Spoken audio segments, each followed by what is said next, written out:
F-A-M-I-L-Y, family. It stands for Forget About Me, I Love You. F-A-M-I-L-Y, Forget About Me, I Love You.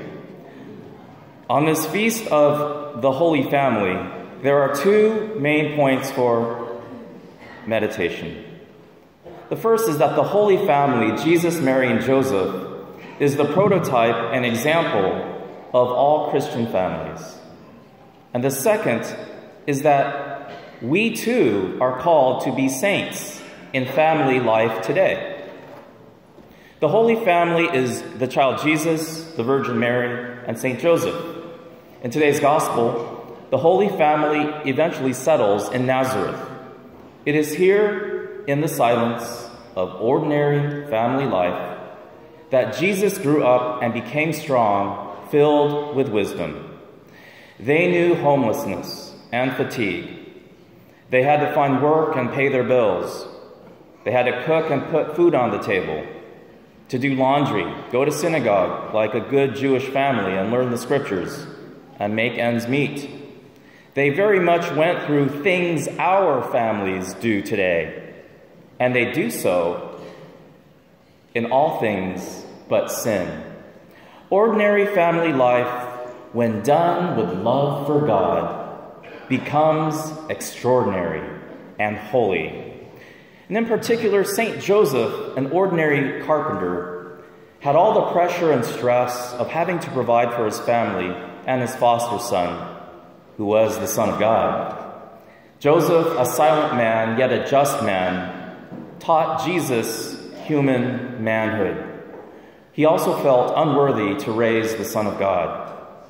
He is also known as the patron saint of a happy death, which is a death where one dies in a state of friendship and grace with God. But aside from being an earthly model, this guardian of the Redeemer is a spiritual model for us men. And I'd like to take a few moments to offer a spirituality of Christian manhood based on St. Joseph. Husbands, fathers, teenage boys, grandfathers, godfathers, single men, uncles, stepfathers, and men who care for others.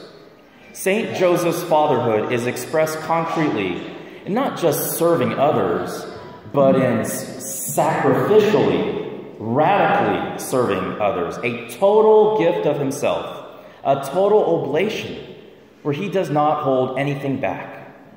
Joseph shows men in our confused, selfish society, which has a distorted understanding of an evolving, distorted notion of manhood, that St. Joseph shows us that real, tough men is a man who bends his knee to God, who is love.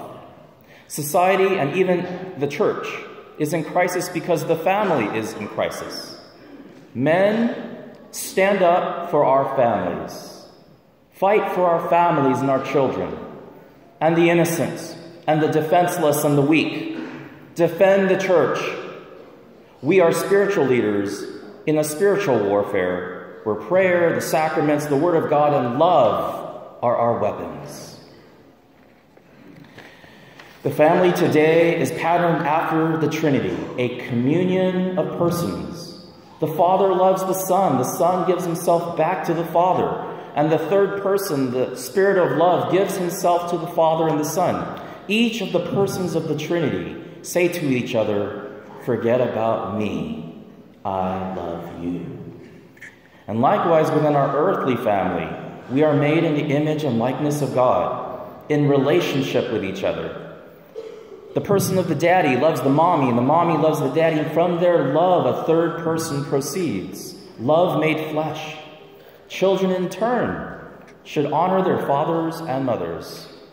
It is by focusing on the good of the other that we, ironically, fulfill our own persons.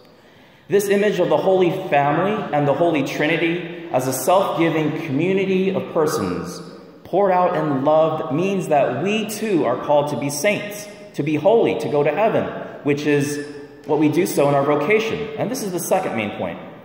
We are called to be saints in our own family life. Yes, we are called to be holy in even our wounded, hurtful, broken family life.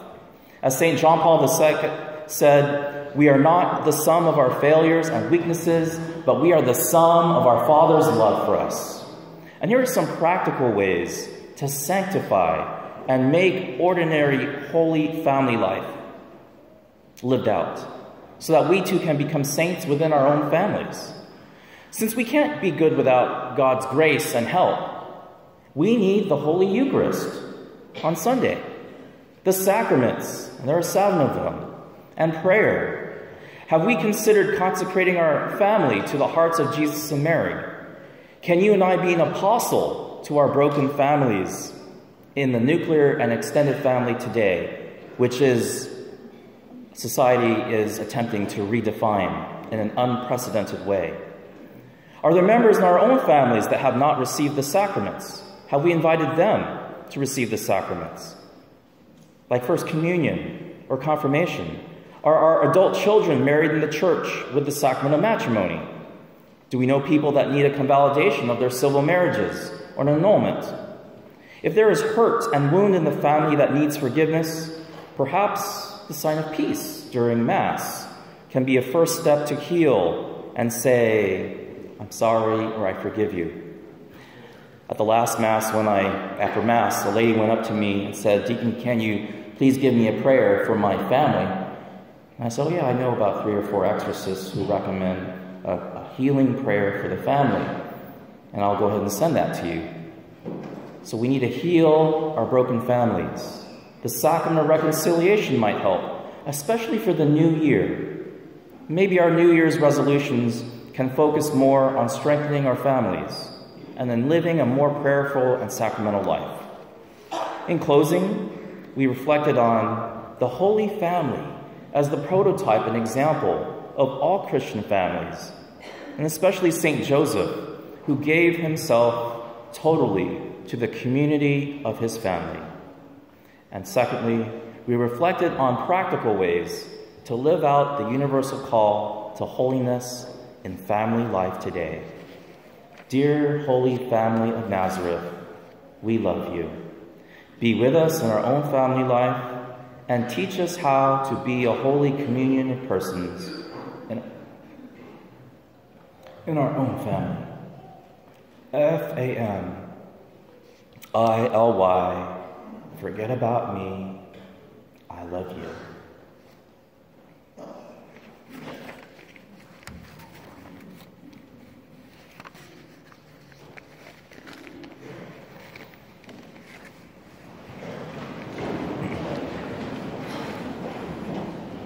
Now confess our faith. I believe in one God, the Father Almighty, maker of heaven and earth, of all things